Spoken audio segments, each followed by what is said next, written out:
Hello, Devils fans, and welcome to Game 82, the season finale for the 2021-22 Devils as they host the Detroit Red Wings this evening at Prudential Center for the final game of the year. This is your NJD.TV pregame live show presented by PlayUp inside the Prudential Center, and I am Sam Kasan. We'll get you to the action shortly, but it is the last game of the year, which means it's also the final home game of the year, meaning it's Fan Appreciation Night. And here you can see Fan Fest is in full swing before the game. There was a DJ out on the course, face painting, food trucks, a lot more going on to take part in Fan Appreciation Night presented by M&M's. As far as on the ice, New Jersey will be playing the Detroit Red Wings on the second half of back-to-back games. They played last night in Carolina against the Metro Division leading Hurricanes. The Devils fell behind 6-1, though they did put up a fight in the third period, eventually losing 6-3 in that game. One bright spot on the evening was the play of forward Fabian Zetterlund. He scored his second goal of the season with a nasty shot from between the circles, and he has caught the eye of management and the coaching staff. Here is Zetterlund talking about his goal and his play from last night's game. Yeah, I mean, I tried to take the puck to the net much as I could, and yeah, it worked once, but I think I could score more goals today. The Devils have had a very difficult season in the injury department this year, although there was a positive last night against Carolina as forward Jimmy Vesey returned to the lineup after missing 9 games with a left leg injury. He scored his 8th goal of the season and did mention that while it was a great time, he was still overcoming that injury and working off a little bit of rust. I felt pretty good, obviously a little rust. I think the goal our line was on the ice for was I think it was evident that I was getting into the game and a little tentative, and they scored on it. So felt good to be back with the team. Nice to score a goal, but not the result we wanted. And overall, felt good. Shaking off some rust, a little bit of discomfort, but I think that's to be expected. Well, injuries are one thing. Illnesses are another, and the Devils have been dealing with a non-COVID related illness that has run through the team. It knocked out captain Nico Hischier for the past 3 games, and the club was without forwards Tomas Tatar and Andreas Johnson last night, as well as defenseman PK Subban. Luckily, head coach Lindy Ruff said that Hischier and Subban are available for tonight's game. For Hischier, it would be his 300th career game, a career milestone, and as expected, the team is excited to have the captain back in the fold. Well, I think you just mentioned, we know what he does for our group. He's our leader. He's our most important player when it comes to playing on both ends of the rink. He's a penalty killer, a power play guy. You're hard pressed to argue with the shot lanes he gets into and the price he pays to help win a hockey game. You take Nico and Jack out, and you're taking your top 2 centermen out. It puts a lot of people in a lot of different positions. So it's great to have him back for the last game. He's happy to be back, and looking forward to getting him back out there again. Fans, all season long, the Devils have partnered with PlayUp, the official sportsbook of the New Jersey Devils. Visit PlayUp at the Section 18, and you can sign up to win a Devils player jersey during tonight's game. You must be 21 or older. All proceeds will apply. If you have a gambling problem, please call 1-800-GAMBLER.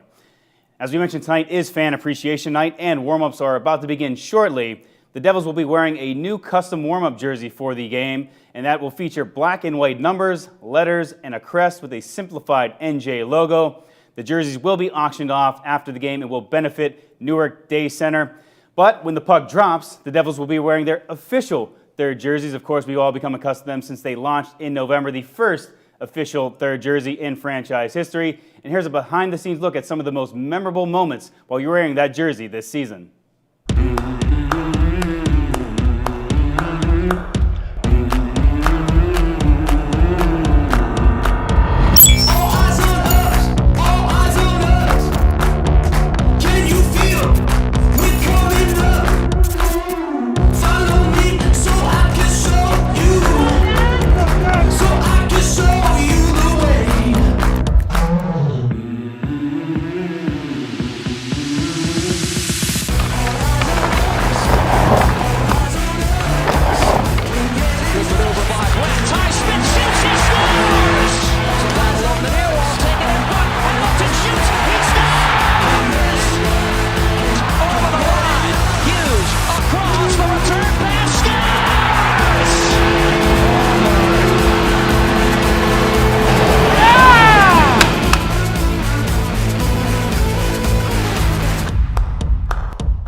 at the Ironbound Ice Rink this afternoon. We've partnered with United today to provide skates for individuals who want to come off the street and try the sport for the first time. And unfortunately, too many times people can't come and learn how to skate because they don't have skates or they don't have a helmet. We've partnered with the New Jersey Devils to renovate and donate to the new kiosk and to donate 225 pairs of skates to the wonderful kids in this neighborhood. I mean, it's everything. You see the diversity, everybody having fun learning how to skate. It's a great opportunity for people to get into hockey. Kind of like rock his booty a little bit. There you go. The rink's been closed for a few years, so this is actually glad to see everybody come out here and skate and enjoy themselves. When we donate to facilities like this for the kids, it helps us break down the barriers and helps us create a situation where we can inspire generations of the future. We have a beautiful renovated rink here, but now we're going to utilize this opportunity to get kids from all over Newark skating, coming here for fun 3 to 4 hours every night on the weekend. And not only that, they can use these skates hopefully eventually to get into hockey. It's great that there is this huge commitment to expand. And we welcome you back into the NJD.TV pregame show presented by PlayUp. I am Sam Kasan and Nico Hischier back in the lineup, PK Subban back in the lineup, Amanda Stein back in the lineup after a little COVID-related illness, we'll say. Amanda, first of all, thank you for joining us. Welcome back, and how do you feel? I feel great. I'm so happy to be back for the last game of the year. It would feel like really disappointing if I wasn't able to make it back, so I'm really happy to be able to do this, spend time with you, Sam, and then obviously watch the game. Yeah, just like Nico Hischier, you missed a couple games, That's but right back in the fold, picking up to finish out the season strong. And speaking of Nico Hischier, how important, obviously it's a milestone night for him, 300th career game. Games. How important is it for him to get back in there, even if it's just one last time, one last go? Because obviously you could just shut it down and say, hey, season's over. Right? But it is important for the captain to return. Yeah, it is in the sense that the team is riding a bit of a losing streak right now. So obviously, with one more opportunity to get back in the win column, you want your guy that drives the play, the guy who everybody really follows. Lindy Ruff talking about it pregame today about that.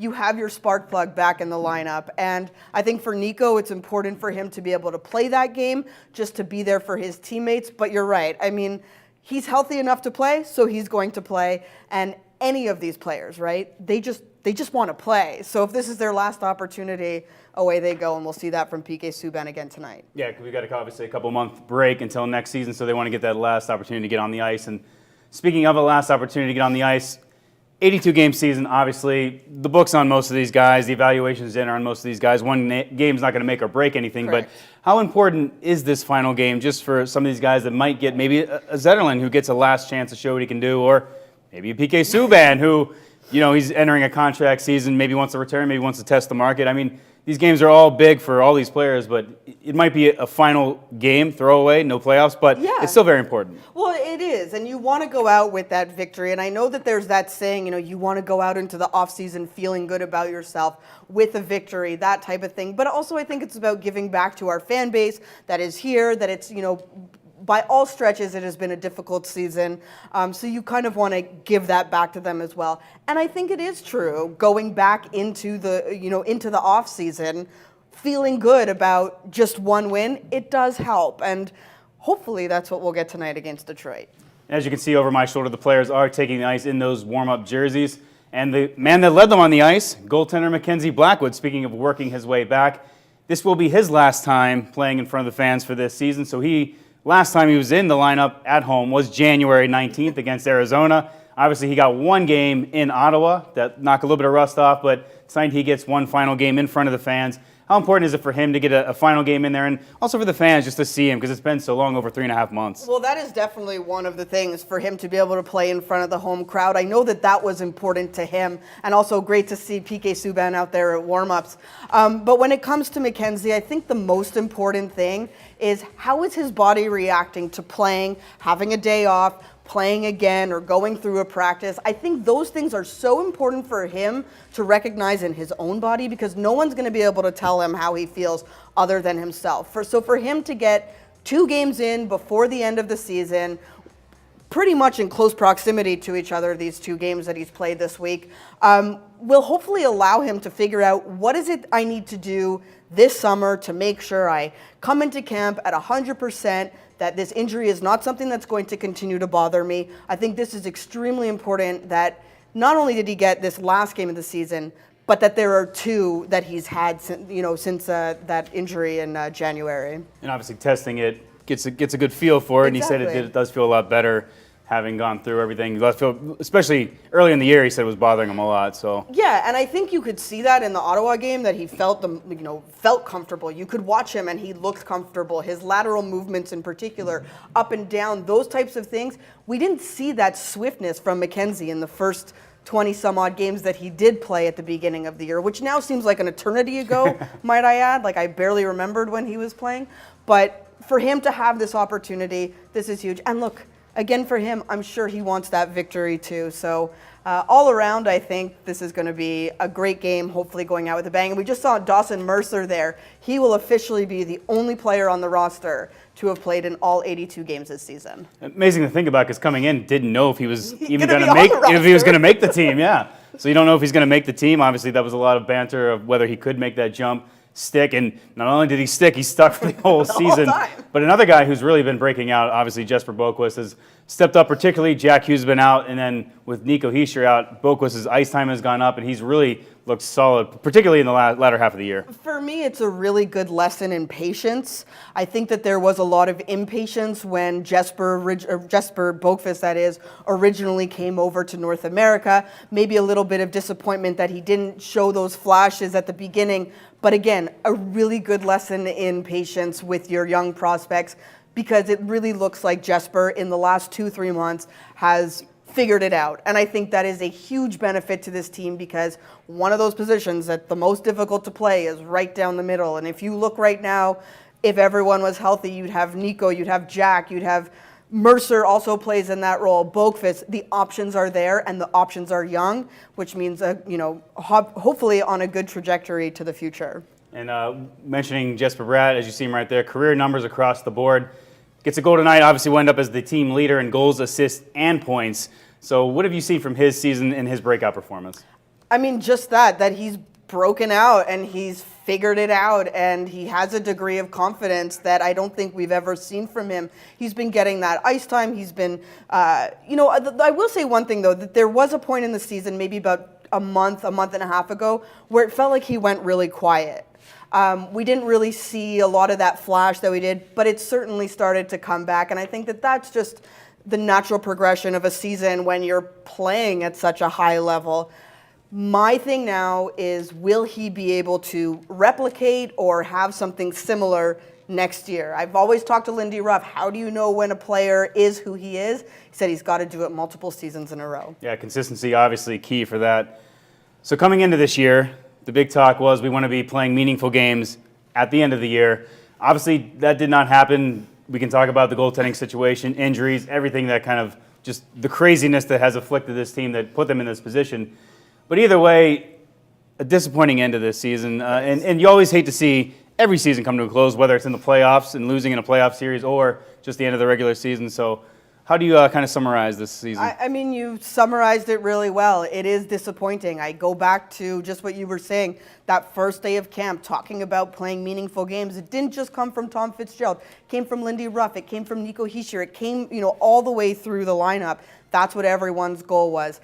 And unfortunately, when you look at that skid back in November, that's really when things went off the rail for this team, and they just found themselves too far behind, too many injuries to really overcome that deficit. I think it was, a 6-7 game losing streak, and that was kind of the season. So I think it's going to be very different next year. The expectations were there this year, but I think they're going to be even higher next year, regardless of what happened in this season. All right, well, before we get to next season, we've got one final game against the Red Wings. Amanda, what are you looking to see in this game? Final thought on Game 82. Treat it like it's Game 1. Treat it like it's Game 25. Have that compete there. I know I sound like Lindy Ruff, but it's but it is true. You don't want to go out with a lackadaisical effort just because it's the last game. Eyes are always watching these guys, and I think that that's really important. Tom Fitzgerald is here. Other people in management are here.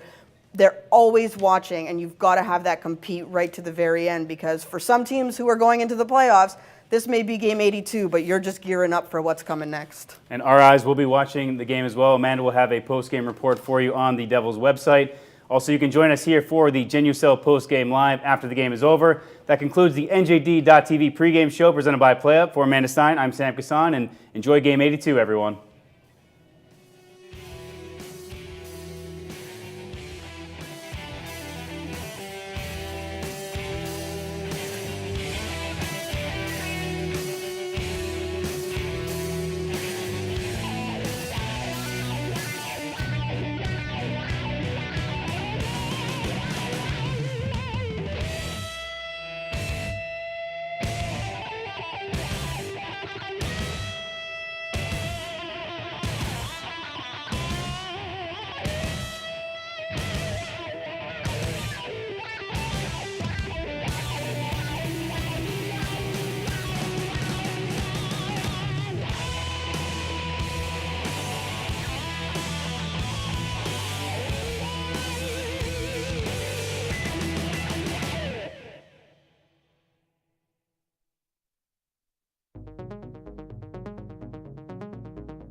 Shake it.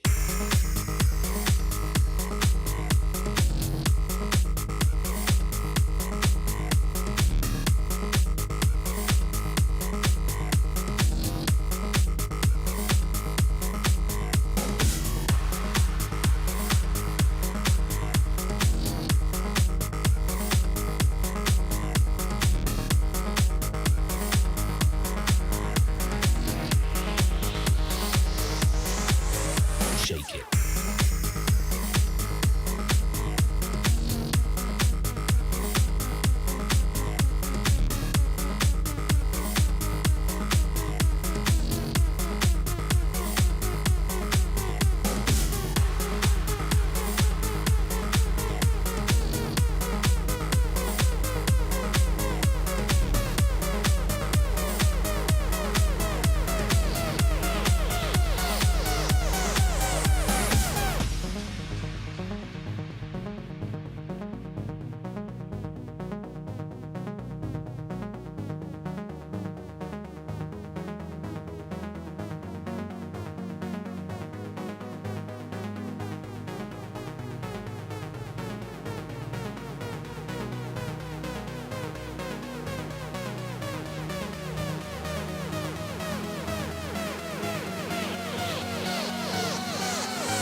Shake it.